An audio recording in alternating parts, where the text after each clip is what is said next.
Hello, my name is Zach. I'm Assistant Farm Superintendent here in South Deerfield at the Umass Crop Education Center, and I'm going to talk a little bit about some pieces of equipment today, starting with a moldboard plow. And a moldboard plow is a primary tillage implement. And what that means is usually it's the very first thing you do when you're growing a crop.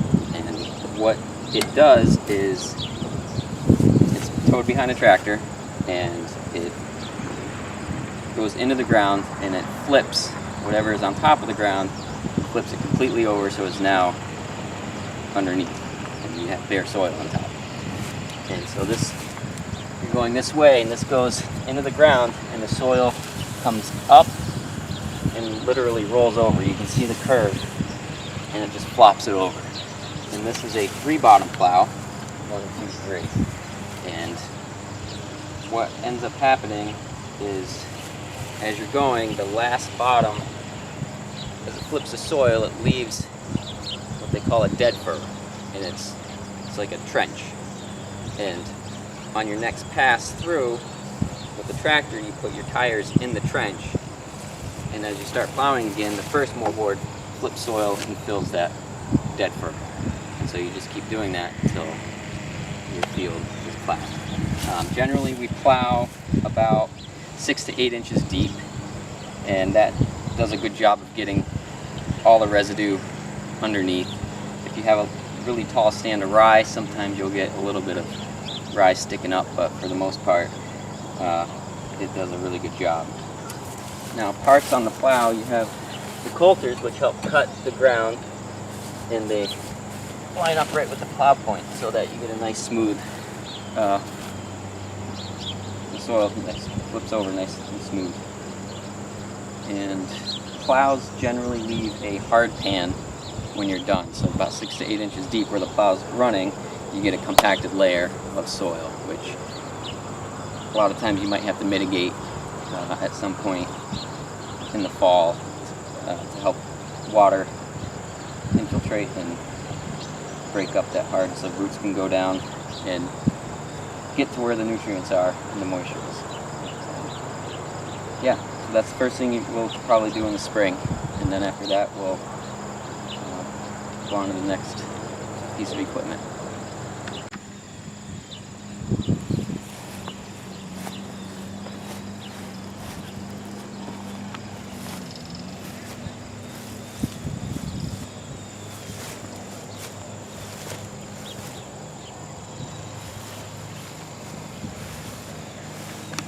So this red implement right here, this is a subsoiler. It's a 3-shank subsoiler.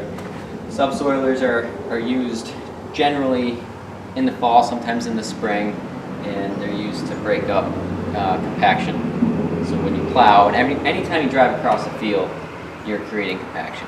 And subsoilers are used to break up that compaction. So you drop the shanks in the soil, and what you want to do is you really just want to get right below that compaction layer, and the shank will get right underneath it and it will it'll lift that compaction layer and break it up.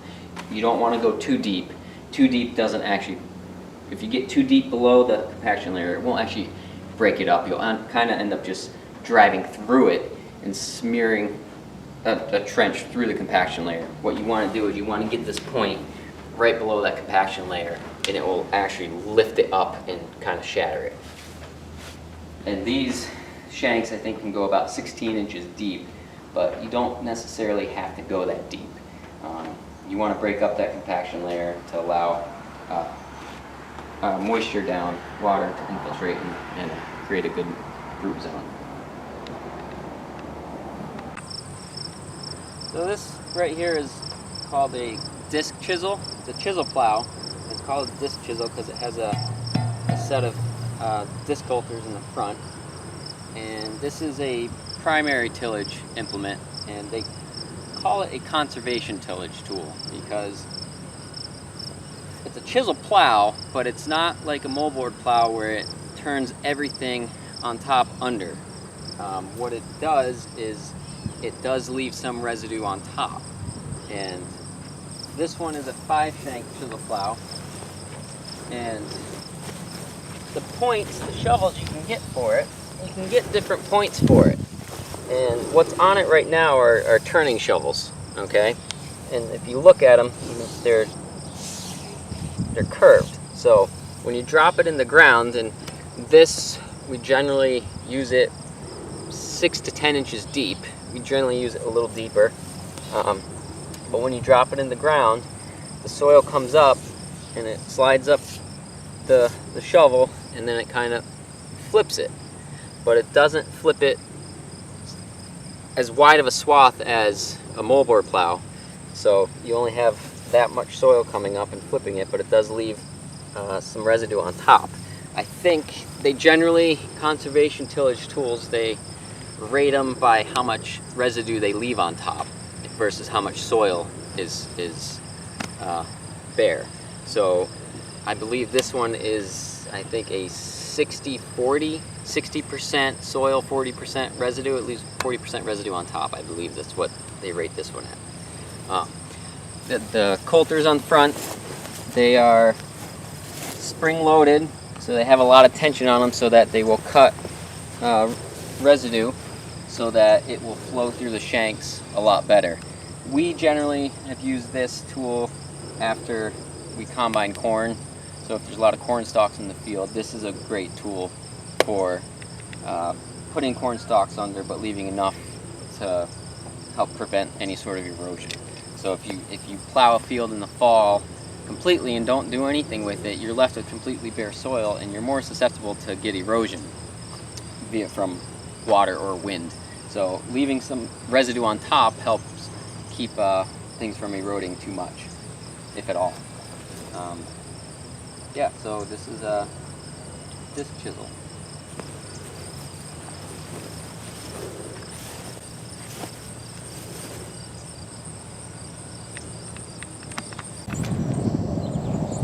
So this machine right here is called a zone builder, and the idea behind this is it's kind of like a one pass and done kind of thing. So it essentially subsoils and creates a planting zone at the same time. And so you have a coulter up front, so it's kind of made for more high residue situations. So this will cut any trash. And in the back you have a big shank that you can go, I don't know how deep it goes, but I mean, you can go 16, 18, 20 inches deep as far as I know. And so that will create a nice deep trench. And then behind that we have these coulters that are adjustable. You can adjust the angle of them, and so this will loosen up the soil in front of the coulters, and the coulters will kind of gather the soil and throw it and form a little planting zone.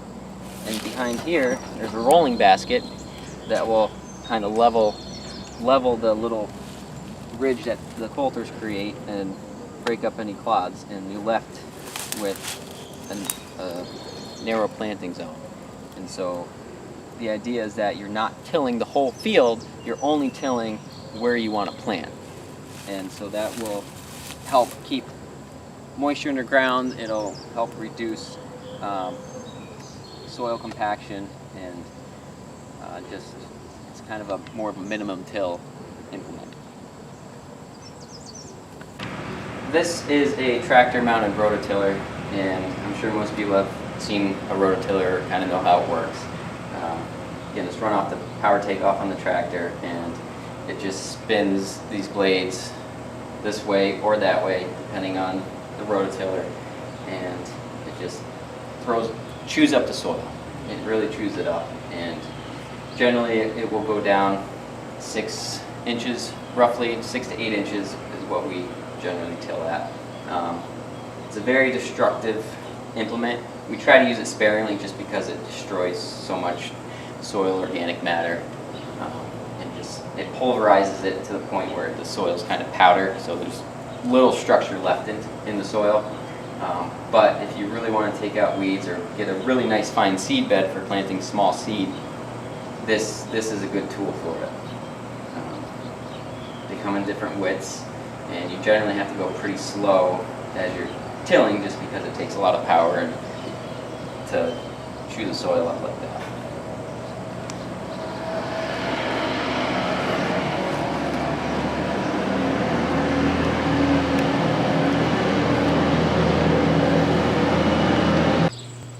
So this here is a cover crop roller crimper is what it's actually called, and we use it to attempt to roll down cover crops and kill them. And the way it works is this one can be mounted either on the front or the back of the tractor, and this drum here, we fill it with water. So you want it to be as heavy as possible, because when you roll cover crops, these blades, these edges, as they roll across the stems of the plants, you want them to get crimped and cut enough that nothing, no water or anything can get into the plants to keep them alive. So you want to cut the stems, crimp the stems as much as possible to crush the cells so nothing flows through the plant, and it will lay the cover crop out flat, crimp it in the hopes that it will die. And it's an attempt to mainly organically kill cover crops for no-till production. I think that was generally the idea behind it. Roller crimping anything is really, timing is really critical depending on the crop that you're trying to kill. So there's still a lot of figuring out as far as what the proper time is to use it, but it does work. We don't use it very often, but it is a pretty neat tool, and we have a bigger one over there.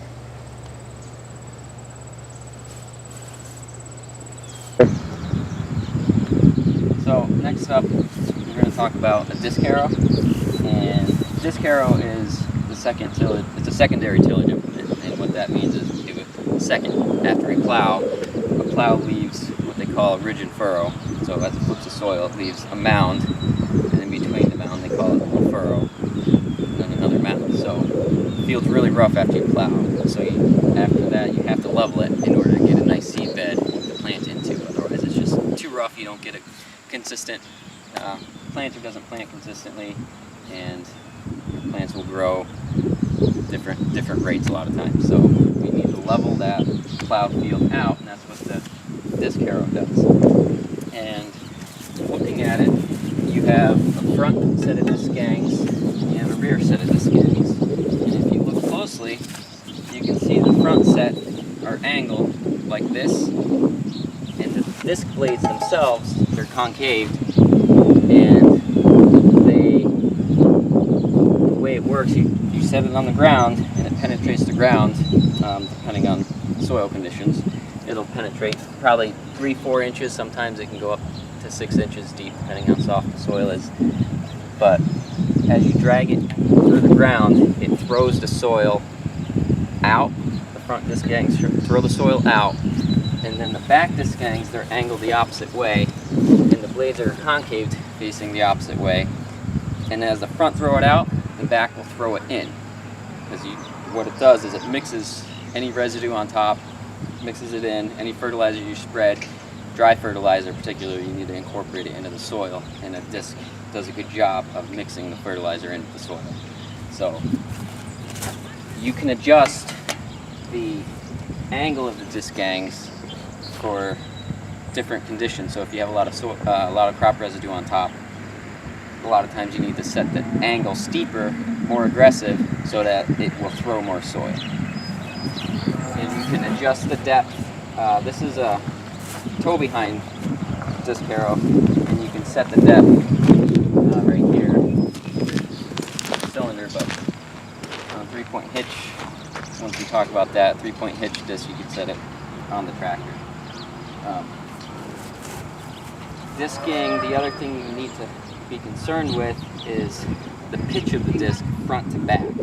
So if you have a lot of soil residue or crop residue on top that you need mixed in, sometimes you need to have the front penetrate deeper than the back to throw more soil, and you can adjust that. You can adjust it so that the back is not as deep as the front, or vice versa if the front is too deep.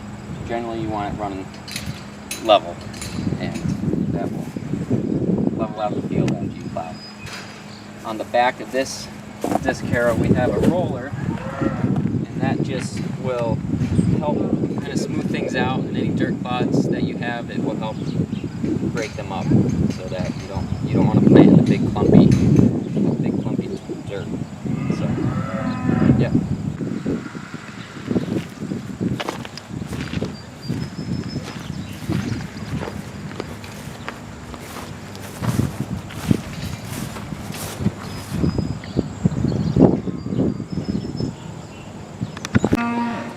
So another secondary tillage tool is this is called a Perfecta, and that's actually the model name for the specific manufacturer calls it Perfecta, but it's a spring tooth harrow is what we generally call it. You have these spring shanks.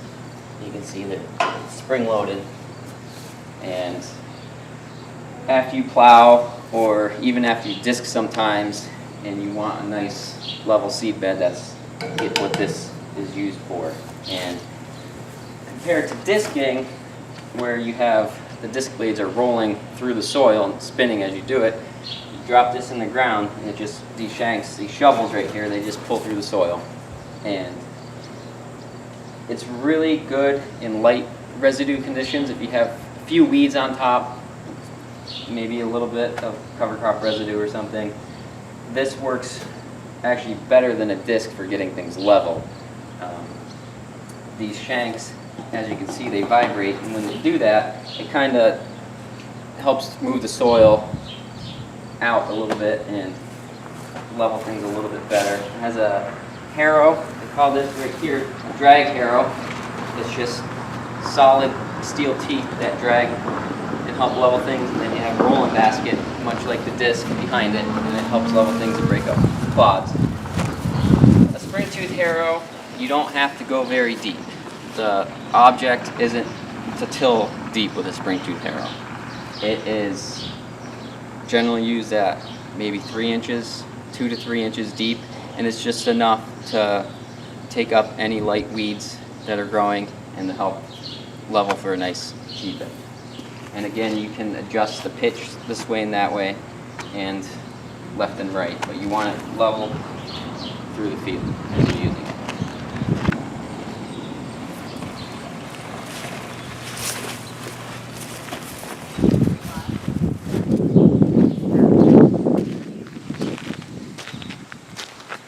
So this is a fertilizer spreader. So after we plow and we want to spread dry fertilizer, that's what this is used for.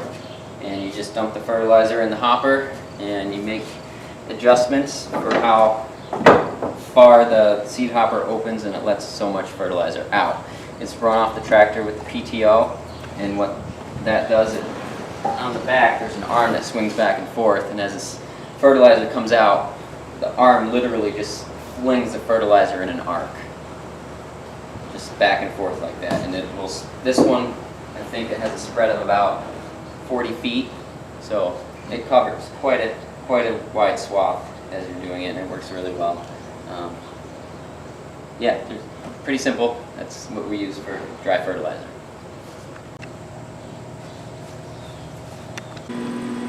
So these two machines right here, they're manure spreaders, and you put manure inside and it spits it out the back. It's run off a tractor PTO. This is a newer one. This one's much better. If you want to call it more precise, I guess you could. So you put the manure in the back, and this right here, it's attached to a hydraulic piston, and it pushes the manure to the back. That door in the back opens up, And then on the other side of the door you have the beaters. Right here you have a top beater, and then you have a bottom beater. And they spin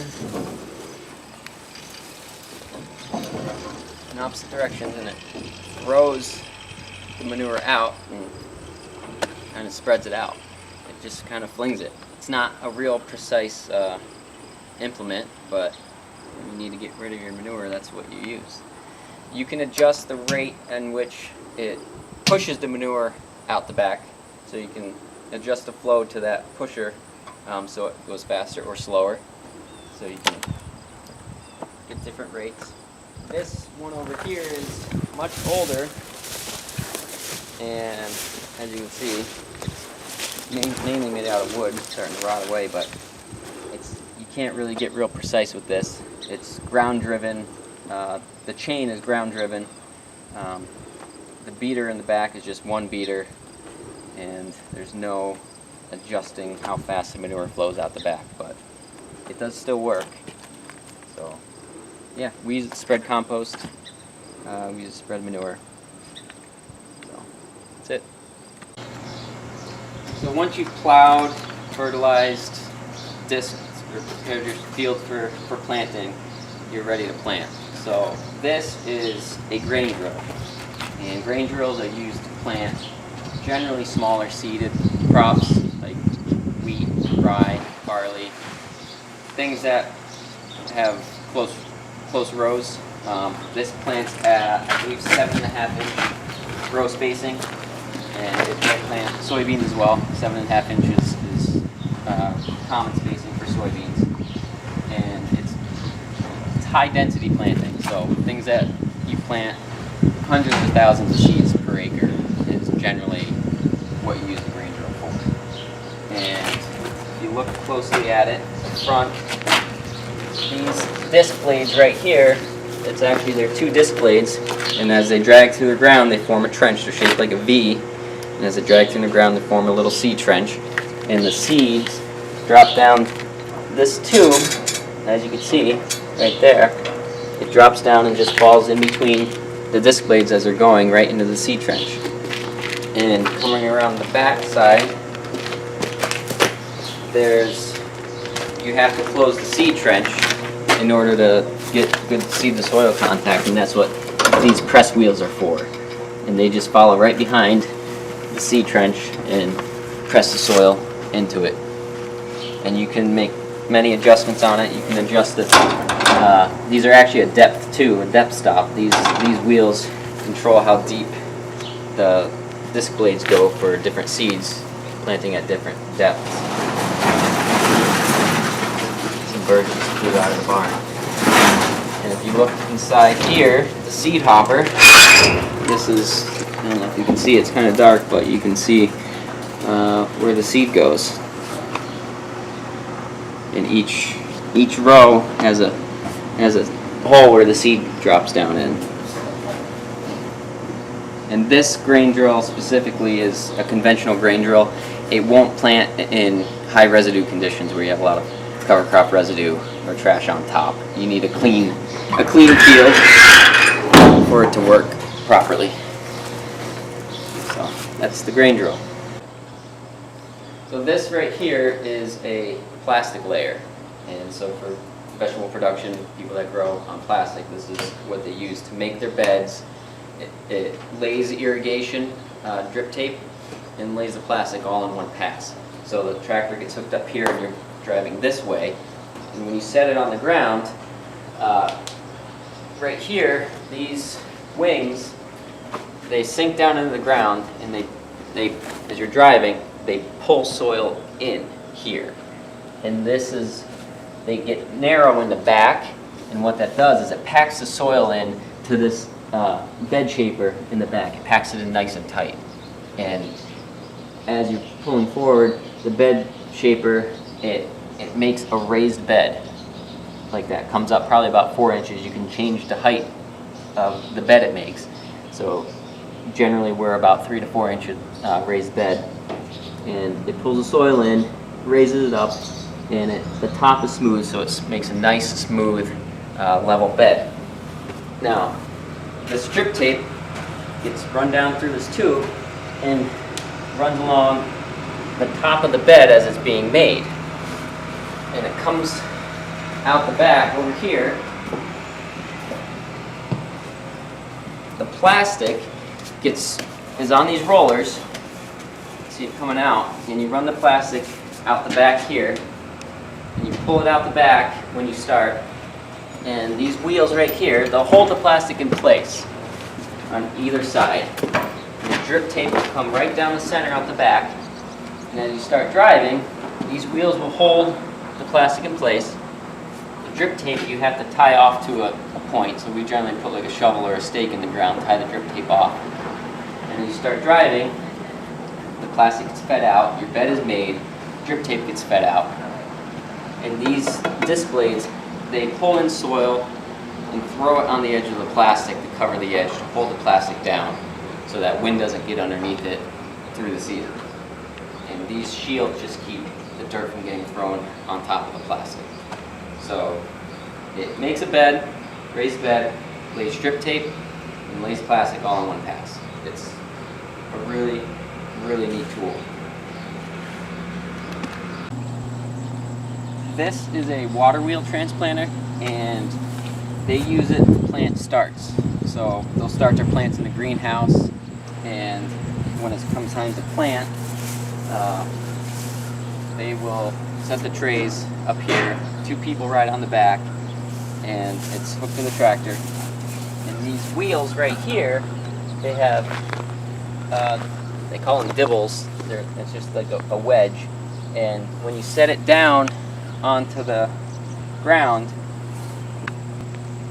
so as you drive and over the beds of plastic, these roll, and these wedges, they punch holes in the plastic, and the people sitting on the seat take a plant, put it in the hole, and they just do that until they're done. This good thing about this is these water tanks, transplants, they're sensitive, they're really fragile, so you need to make sure you water them as you plant. And so each wheel, there's a hose going to it, and you open a valve and water comes out the hoses and into the inside of each wheel. And if you look closely, there's a slot cut in the wheel. See these black plugs right there? Well, where the hole is getting punched, there's a slot cut in it, and as the wheel rotates around, the water drains out of the slot into the hole that you're planting into, so that each plant gets the water it needs in order to survive until you can start irrigating it. So it's a really efficient way to plant transplants.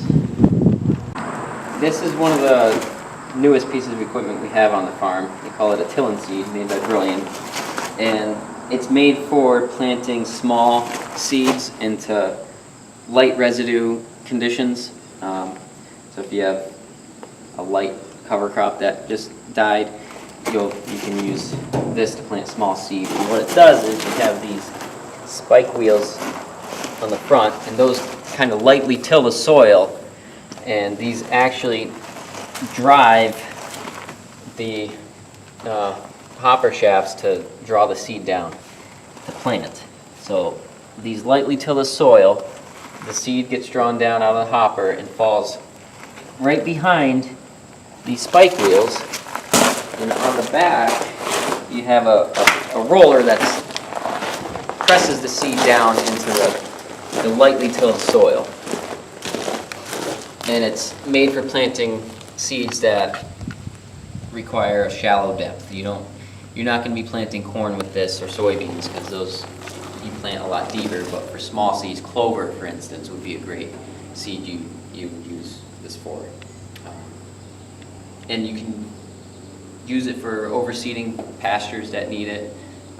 If your pasture's a little thin, this would work pretty well for that. So we haven't used it too much, so we're still kind of learning, but it is a pretty neat implement. So this big piece of equipment right here is a no-till corn planter, and it is a 3-row. All our corn research we do on the farm is set up for 3 rows for research. This is a vacuum planter. It's a little bit different than older corn planters that operated just on, everything was ground driven. So to kind of explain how it works is each row you have a fertilizer hopper. This is set up for dry fertilizer. So you have the fertilizer hoppers, and then behind the fertilizer hoppers you have where you put the seed. And these are each called a row unit, where you put the seed. So the front, there you see the hoppers where you put the seed. Dump the seed right in there. So kind of working from the front to the back of the planter. Sorry, Archie. You have these coulters right here. They cut a little trench right next to where the seed's going, so it's about 2 inches to the side, and that's where the fertilizer drops down. Behind that, you have a wavy coulter, and this is essentially what we call a no-till coulter. So this planter is built to plant into high residue situations. So if you have a lot of trash from the previous year, or you mow down a cover crop and aren't doing any sort of tillage, this is meant to cut up anything in your way. And directly behind that, there's another set of discs. They're double disc opener, they call it, and they form a little V, and as they cut the soil, they form a little trench, a seed trench. On either side of those openers, you have those black wheels. Those are the depth wheels, and those, you can adjust the height of those, and those determine how deep those openers go. So different soil conditions, different seeds, you're going to plant at different depths, and that's what you use to adjust them. And coming around the back behind, the very last, you have these two wheels right here. These are the press wheels, and you can adjust the tension on them depending on the conditions of the soil. You can adjust how hard they press down on either side of the seed trench. So as the seed's planted, the trench is open, these run behind the seed trench and press down on either side of it and close it and get good to seed the soil contact. Now, back to how the vacuum planter actually works is, this is the vacuum unit, and it's run off of the hydraulics of the tractor. This is a hydraulic motor. As this motor spins, it forms a vacuum. Now, back into the row unit, you have a hose running to each row unit, and what it does is, this is a seed plate, and it sits in the row unit vertically, and once everything is, this is in the row unit and you close the door and everything, as the vacuum's running, it sucks a seed to each hole. So as the planter's moving, you're driving, this is rotating this way, and as it's rotating, a seed gets sucked to each hole. And once it reaches a certain point, the vacuum stops and it drops the seed down the seed tube into the trench, and then it's planted. So vacuum, vacuum, no vacuum, seed drops off, it's planted. And depending on the seeds, different seeds require different seed plates. They make seed plates that have many more holes in this. They make them that have 2 holes, 1 hole, depending on what you're planting, bigger holes, smaller holes. It all depends on the type of seed that you're planting. This will plant corn, it'll plant pumpkins, it'll plant squash, soybeans, big seed. It's not made for small seed.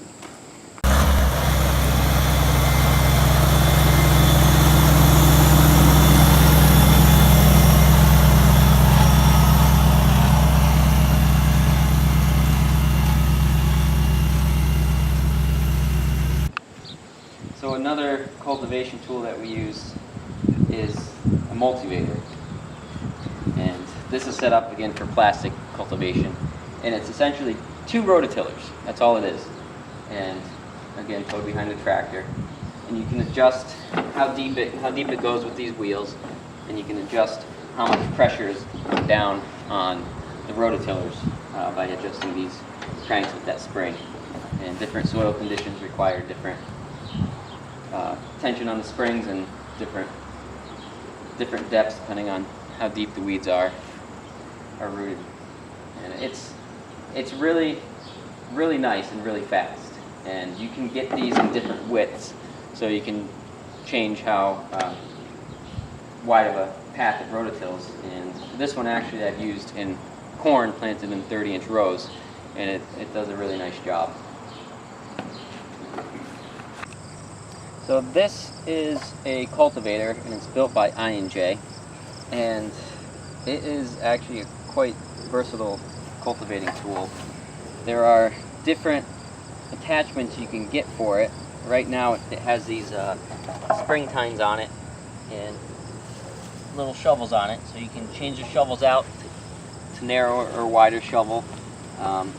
You can take shanks off, you can add shanks, you can adjust the row width, you can do a lot with it. You can even add, they make concave disc blades for it if you want to hill anything. So it's quite versatile. You can change the depth on it, each row separately if you want.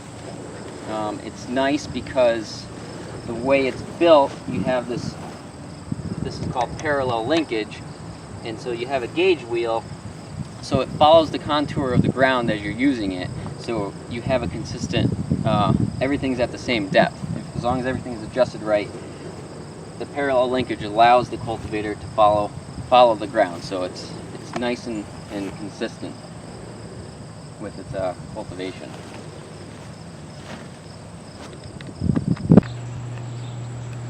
This right here is a cultivator, and cultivation, you're just dragging things through the soil to take out weeds. And this specific one is set up for plastic cultivation. So you have two shanks here and two shanks here, and what they do is it's hooked to the tractor, and the tractor straddles the bed of plastic. So a lot of vegetable production is, they use plastic, beds of plastic. And so you'll straddle the bed of plastic, and your tires will run on either side of the bed, and the shanks will just drag through the soil on either side of the bed to take out the weeds. And it helps throw soil on the edges of the plastic. A lot of times weeds will grow up along the edge, and they're kind of hard to control, but we'll throw some soil to cover small weeds to help control them.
This is a crop chopper, flail chopper, and this is used for chopping feed, mainly for cows, green feed. So you're growing alfalfa or even a grass crop.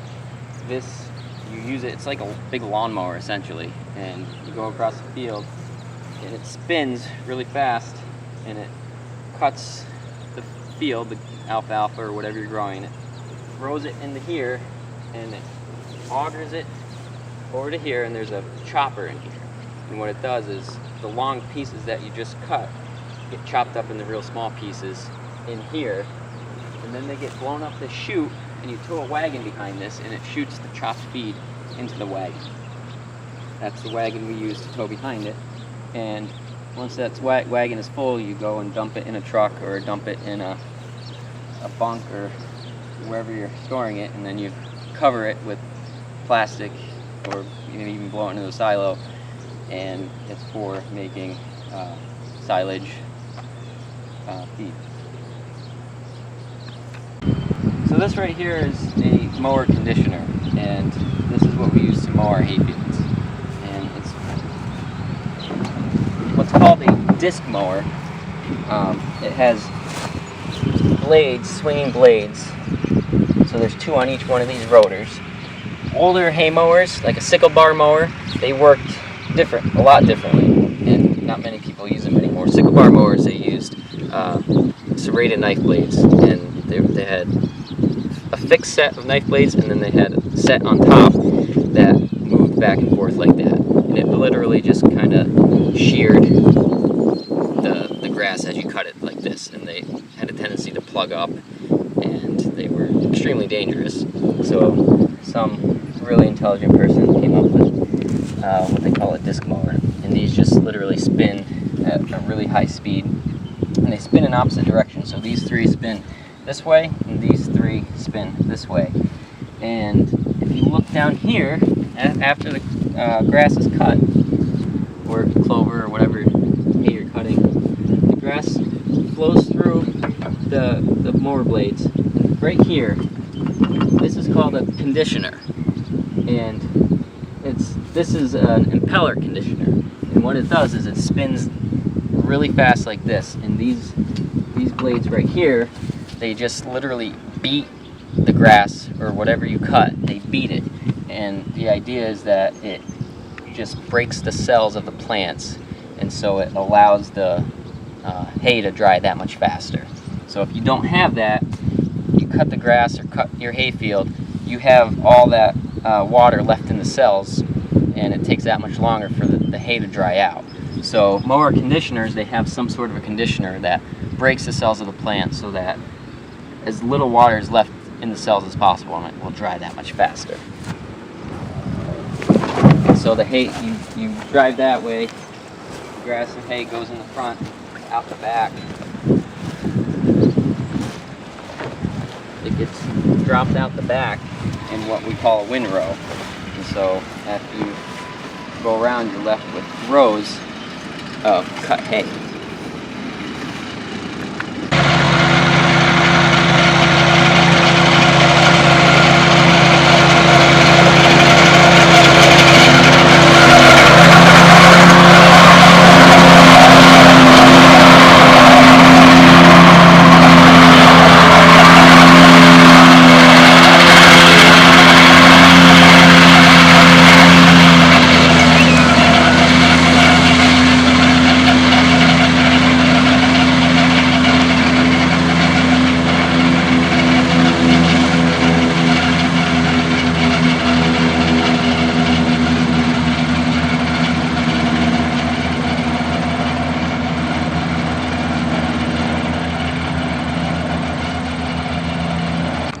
After you mow your hay field, you're left with windrows. You want it to dry out as fast as possible. So this right here is called a tedder, and what it does is these rotor heads spin really fast, and these fingers, they grab the hay and just throw it out the back, and it just spreads it out. So you hook it on the tractor, drive that way, these spin this way and just pick up the hay and throw it and spread it out behind it. And it allows the hay to just get more sun to it. A wider surface area allows the sun to dry the hay that much faster. And depending on what cut of hay we're doing, sometimes we'll ted it 2 times, sometimes we'll ted it 3 times, sometimes we've even done it 4 times, depending on how heavy the hay field is, how much hay is on the ground, and the weather conditions.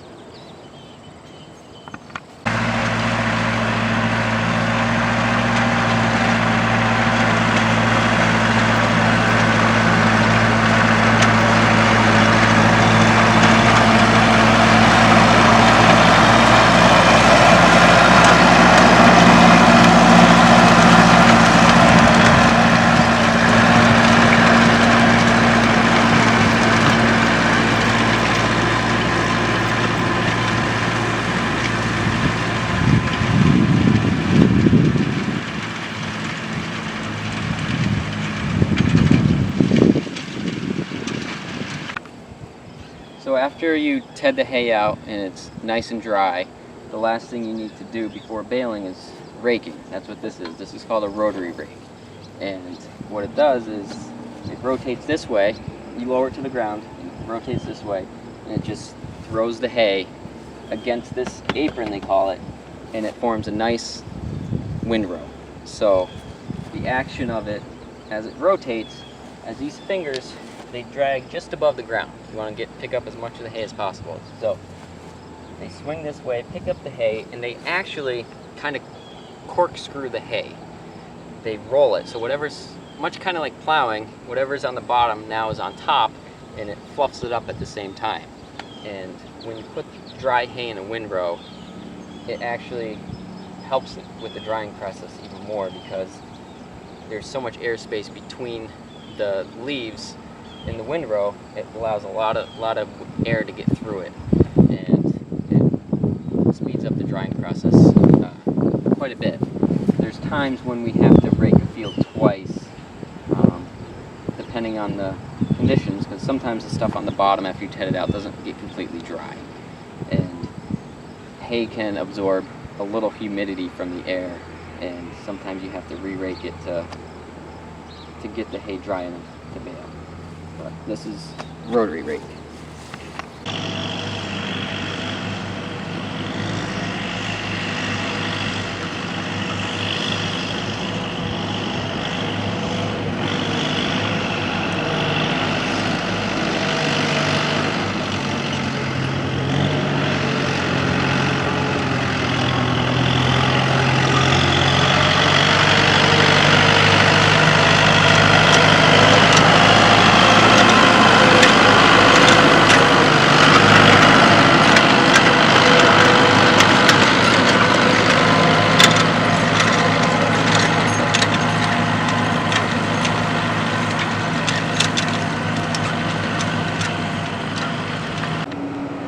This is our ground baler for hay. We make a lot of hay on the farm, and we generally just do big round bales. We make them 4 feet wide, 4 feet tall, and that's what this machine is for. If you look as it's baling hay, the tractor, it straddles the windrow, so the dry hay that you're ready to bale is right down the center of the tractor, and you straddle it. And as this is running, it's powered from the tractor. Down here, it's called a pickup, and it spins this way, and there's teeth on it, and it just picks up the hay and throws it into the bale chamber. And there's a lot of things spinning, and round balers are actually quite simple. All it does is pick up the hay, throw it inside, and it literally just rolls the hay and just rolls it like a snowball, and it just builds it up, wraps it up until it's the size you want it. And the baler has a little gauge on the other side, and it tells you when it's ready to tie. And when it gets to a certain size, this little arm swings in the string. It catches the bale over there, and it literally just wraps it. It just wraps it. It doesn't tie it or anything. It just pulls the string out, wraps it, and the arm swings from the left to the right and wraps it nice and tight. And once it's done, you open the back of the baler and drop it out, and then away you go again for the next bale.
John Deere machine here. This is a square baler.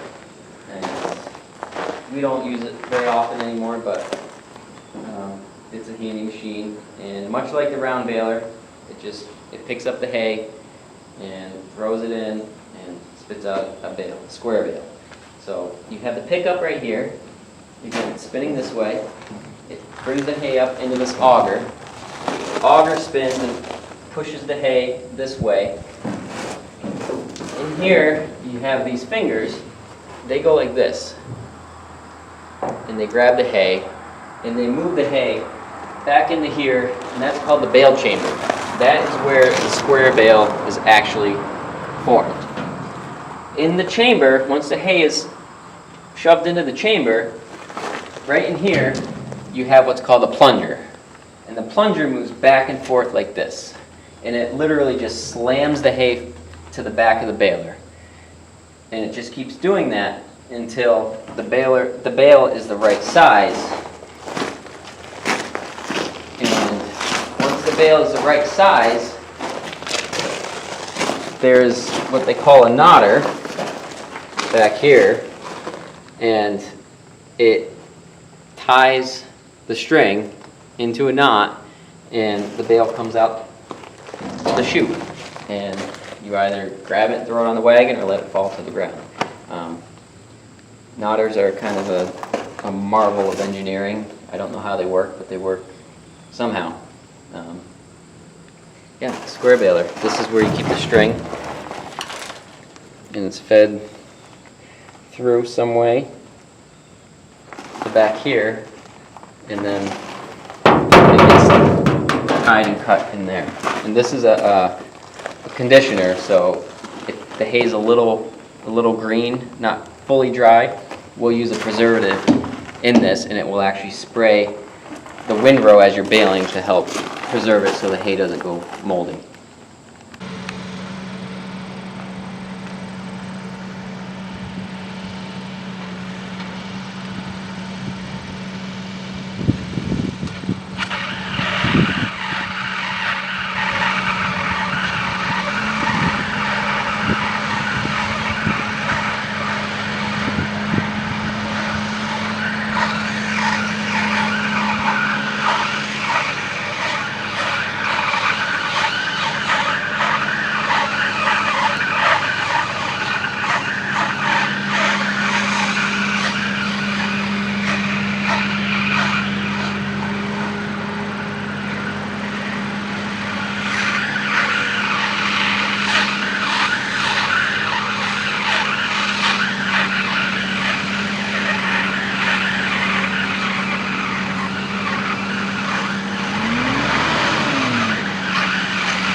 big machine here is our combine that we use. We don't use it for research. We have a separate research combine, but we use it for cleaning up any fields that have any standing corn or soybeans or small grains.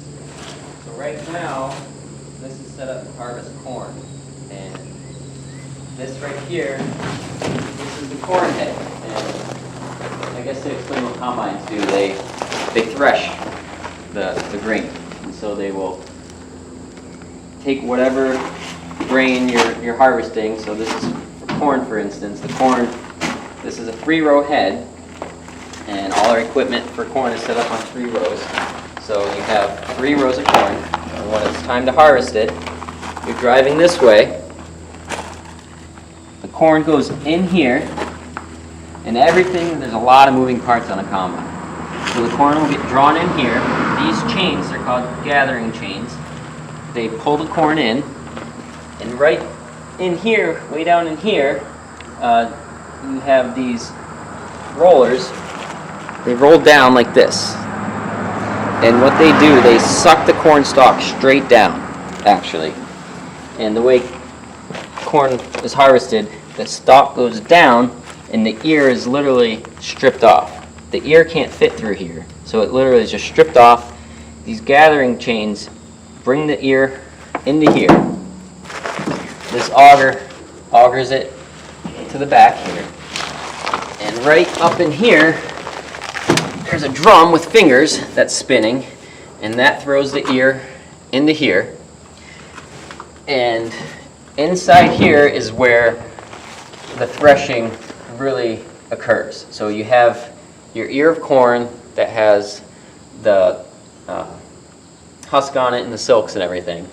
In here, what happens is there is a drum, cylinder they call it, and it has some bars on it that have little pieces of steel on it, and that's spinning really, really fast. And right underneath that, it kind of cradles the cylinder. So you have the cylinder like this spinning, and it kind of cradles it is a concave, they call it. And it's a piece of steel with little grates on it that's adjustable.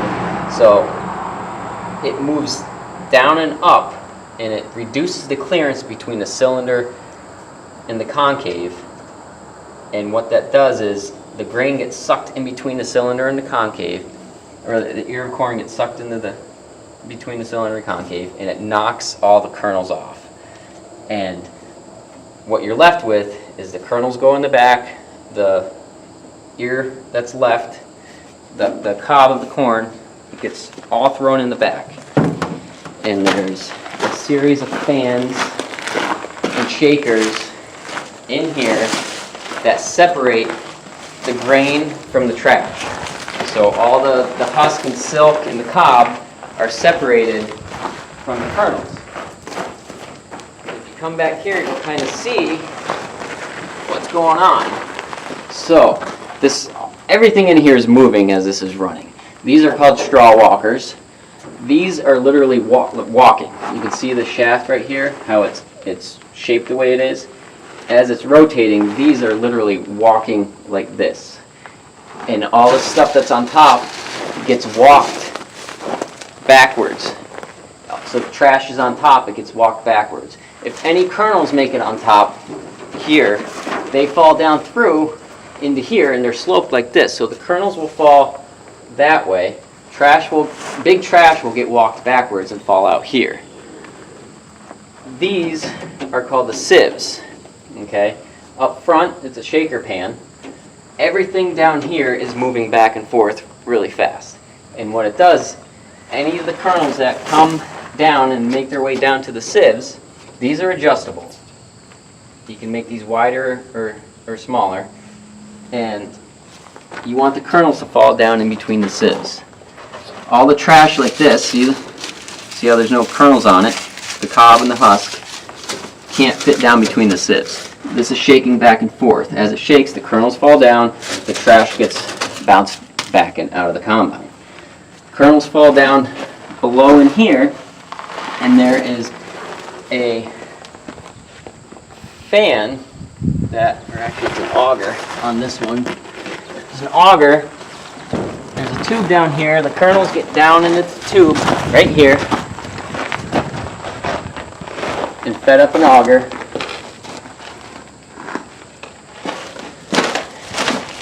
It's up in here.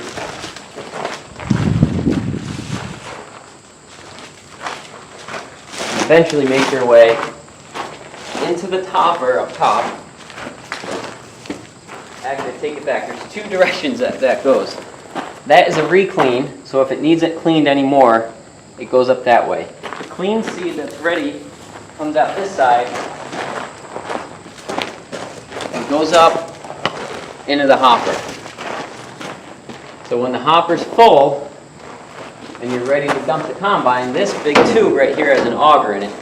We'll fold this out, we'll turn it on, and all the grain in the hopper will get augered out into a truck or a wagon, whatever you're storing the grain in, to get it away from the field. Like I said, right now it's set up for corn, but you can also use it to set it up to harvest like wheat, barley, rye, sunflowers,